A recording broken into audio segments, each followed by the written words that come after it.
DK Shivakumar ಅವರು ಒಕ್ಕಲಿಗರ ನಾಯಕ.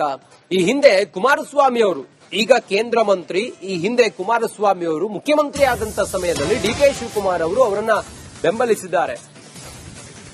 ಈಗ ಕುಮಾರಸ್ವಾಮಿ ಅವರು ಹಿಂಗ್ ಮಾಡೋದು ಸರಿಯಲ್ಲ. HDK ಸಿಎಂ ಆದಾಗ ಡಿಕೆ ಶಿವಕುಮಾರ್ ಅವರು ಅವರನ್ನ ಬೆಂಬಲಿಸಿದ್ರು. ಈಗ ಡಿಕೆಶಿ ಸಿಎಂ ಆದಾಗ ವಿರೋಧಿಸೋದು ಸರಿನಾ ಅಂತೇಳಿ ಪ್ರಶ್ನೆ ಮಾಡಿದ್ದಾರೆ. ಕುಮಾರಸ್ವಾಮಿ ವಿರುದ್ಧ LR ಶಿವರಾಮೇಗೌಡ ವಾಗ್ದಾಳಿಯನ್ನು ಮಾಡ್ತಾ ಹಿಂಗ್ ಹೇಳಿದ್ದಾರೆ. ಡಿಕೆಶಿ ಅವಕಾಶ ಸಿಕ್ಕಿದೆ, 2 ವರ್ಷ ಅವರು ಕೆಲಸ ಮಾಡಲು ಅವರಿಗೆ ಬಿಟ್ಟುಬಿಡಿ.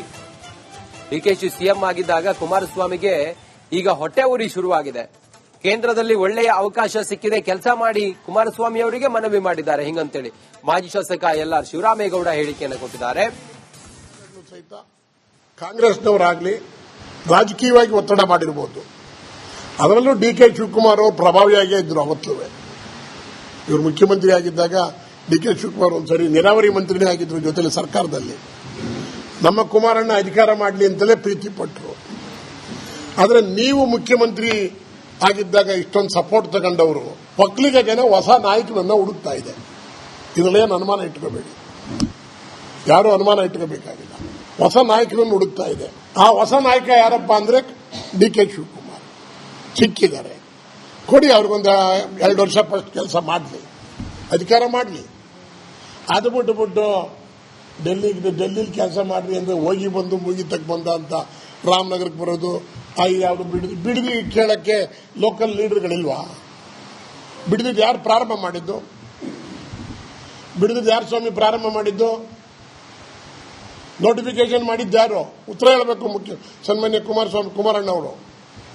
ಬಿಡದಿ ನೋಟಿಫಿಕೇಶನ್ ಮಾಡಿದ್ದು ಸನ್ಮಾನ್ಯ ಮೂರು ನಗರಗಳನ್ನು ಮಾಡಬೇಕು ಅಂತೇಳಿ ಫಸ್ಟ್ ಸ್ಟಾರ್ಟ್ ಮಾಡಿದ್ದೆ ಕುಮಾರಣ್ಣ ಅವರು. ಕುಮಾರಣ್ಣವ್ರು ಮಾಡಿದ್ದನ್ನ ಡಿಕೆ ಶಿವಕುಮಾರ್ ಅವ್ರು ತಕೊಂಡ್ರೆ ರಾಜಕೀಯವಾಗಿ ಹೊಟ್ಟೆವರಿ ಬಂದ್ಬಿಟ್ಟಿದೆ. ಮುಖ್ಯಮಂತ್ರಿಯಾಗಿ ಇನ್ನೇನು ಕೆಲಸ ಮಾಡ್ಬಿಟ್ಟು ನಮ್ಮ ಕಥೆಂಗೆ ಅಂತ ಏನೂ ಆಗೋದಿಲ್ಲ. ಕಾಲಚಕ್ರ ಉರುಳುತ್ತಾ ಇರುತ್ತೆ. ಜನ ಯಾರು ದಡ್ರಲ್ಲ. ದಯಮಾಡಿ ಇಂಥವೆಲ್ಲ ಬಿಟ್ಟು ನಿಮ್ಗೆ ಒಳ್ಳೆ ಅವಕಾಶ ಸಿಕ್ಕಿದೆ. ನೀವು ಕೇಂದ್ರದಲ್ಲಿರ್ತೀರೋ ಹಿರಿಯೂರಿಗೆ ಬಂದು ನಿಂತ್ಕೊತೀರೋ ನನಗೆ ಗೊತ್ತಿಲ್ಲ. ನೀವು ಕೇಂದ್ರದಲ್ಲಿದ್ದರೆ ಜನ ಬಹಳ ನೀವೆಲ್ಲ ಮಂಡ್ಯದವರು ಪಾಪ ಎಷ್ಟೋ ಜನ ಇವತ್ತು ಬಾಂಬೆಲಿ ಎಷ್ಟು ಜನ ಇದ್ದಾರೆ ಮಂಡ್ಯ ಜಿಲ್ಲೆನಲ್ಲಿ ನಿಮಗೆ ಗೊತ್ತಿಲ್ವೋ ಕಾಣ. 10,000 ಜನ ಇನ್ನೂ ಬೊಂಬಾಯಿನಲ್ಲಿ ಲೋಟ ತೊಳಿತಾ ಇದ್ದಾರೆ.